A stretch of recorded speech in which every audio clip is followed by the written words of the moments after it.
पुणे शहरात एका बाजूला व्यावसायिक सिलेंडरचा तुथडा आहे, पण पुणे शहरात पेट्रोल आणि डिझेलची परिस्थिती काय आहे हे जाणून घेण्यासाठी आपल्यासोबत पुणे डीलर्स असोसिएशन पेट्रोल संस्थेचे संचालक ध्रुव रुपाले आहेत। सर, काय सांगाल एक्झॅक्टली सध्याची सिच्युएशन? आपण जर बघितली तर गॅसची खूप बिकट आहे, सिलेंडरची। पेट्रोल आणि डिझेलबद्दल काय आहे, कारण की अनेक नागरिकांना याबाबत सुद्धा आता प्रश्न पडायला लागला आहे। पहिली गोष्ट मी सांगू इच्छितो की पेट्रोल डिझेल ही अशी कमॉडिटी आहे जी रोज जसं गॅस लागतो तसं दैनंदिन जीवनात रोज माणूस जेव्हा कामाला लागतो तर त्याला पेट्रोल आणि डिझेलची म्हणजे लागते। पण ह्याच्यामध्ये मी सांगू इच्छितो की पुणे जिल्ह्यामध्ये काहीही म्हणजे 1 लिटरची अशी टंचाई जाणवलेली नाही आहे कोणालाही। कंटिन्यूस सप्लाय भेटत आहे कंपनीकडनं आणि त्याच्यामुळे आज तुम्ही बघितलं तर पूर्ण जिल्ह्यात कुठलाही पंपाचा तुम्हाला ड्राय दिसणार नाही। सुरळीत माल मिळतो आहे आणि कुठं असा सप्लायवर डिस्ट्रप्शन नाही आहे किंवा कंपनी सांगितलं की आज माल नाही आहे उद्या भेटेल असं काही नाही, एकदम नॉर्मलसी आहे।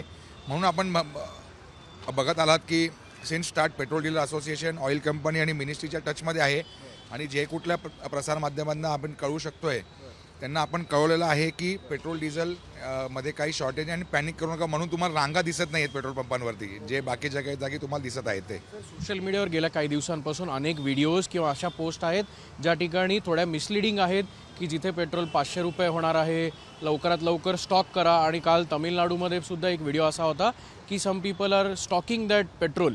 तर असं काही आहे का? सर, इकडं कसं आहे की आम्ही ॲज अ असोसिएशन आणि पर्सनली आम्ही सगळे क्रूड प्राइसेस ट्रॅक करत आलेलो आहोत। वॉरच्या आधी जे माझं स्टडी होतं क्रूडबद्दल, it was hovering somewhere around $65 पर्यंतच होतं। जेव्हापासून वॉर सुरू झालेली आहे $115 पर्यंत पण गेलेलं आहे। आणि आजचं जे आहे, आज जी तारीख आपलं 14 तारीख आहे, तर आता आम्ही चेक केलं की $100 पोचलेलं आहे क्रूड।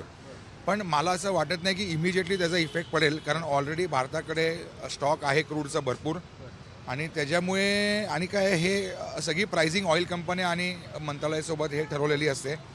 तर मला असं वाटत नाही की फार काही असा एकदम अचानक त्याचा इफेक्ट पडेल। ही सुद्धा माहिती आहे की इंडिया 40पेक्षा जास्त देशांकडून देखील क्रूड ऑइल घेतं आणि ते क्रूड ऑइलवर नंतर प्रोसेस होऊन पेट्रोल, डिझेल किंवा जे इतर इंधन आहे ते तयार केलं जातं। त्यामुळे थेट परिणाम जो आहे तो या दोन्ही कमोडिटीजवर। येस सर, आपण जर बघितलं तर आधीपासून बरेच काही चेंजेस झालेले आहे।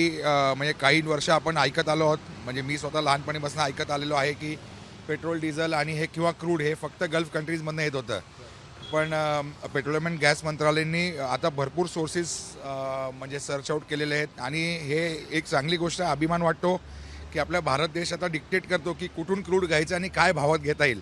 तर त्यामुळे मला असं वाटत नाही की पेट्रोल डिझेलची टंचाई होईल त्याच्यामुळे, कारण बिकॉज मल्टिपल सोर्सेस डेव्हलप झालेले आहेत। पेट्रोल डिझेलच्या बद्दलचा शेवटचा प्रश्न आहे की आत्ता जरी टंचाई नसली तरी भाववाढ जी आहे ती सध्या दिसत नाही आणि भाव स्थिर आहेत। हो, आता भाव स्थिर आहेत। जरी क्रूड वाढला असेल, शेवटी हा निर्णय राहतो ऑइल कंपन्यांचा, कारण रेट वगैरे जे काय ते ठरवतात ते त्या हिशोबाने विकला जातो। पण मला तरी आत्ता काही दिसत नाही आहे की काही जे रिटेलमध्ये प्राइसेस चेंज होतील।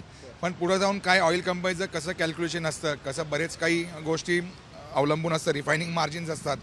परत आता जो क्रूड येणार आहे त्याची लॉजिस्टिक कॉस्ट, इन्शुरन्स कॉस्ट, जे काय लँडिंग प्राईस असेल ऑइल कंपन्यांचा त्या हिशोबाने ते ठरवतात की काय रेटमध्ये विकायचं आहे।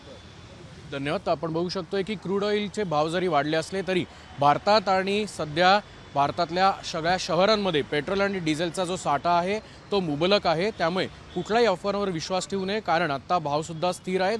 त्यामुळे सोशल मीडिया असेल किंवा इतर ठिकाणाहून ज्या पोस्ट समोर येत आहेत त्याच्यावर विश्वास ठेवू नका, कारण पेट्रोल आणि डिझेल या दोन्ही गोष्टींचा साठा भारतात आपल्या जो अपेक्षित आहे तेवढाच पाहायला मिळतोय। कॅमेरामन आदर्श कटकेसह अक्षय बडवे, साम टीव्ही न्यूज, पुणे। देश विदेशातील प्रत्येक घडामोडींचे लाईव्ह अपडेट मिळवण्यासाठी आता साम टीव्हीच्या सर्व सोशल मीडिया प्लॅटफॉर्मला लाईक, फॉलो आणि सबस्क्राईब करा।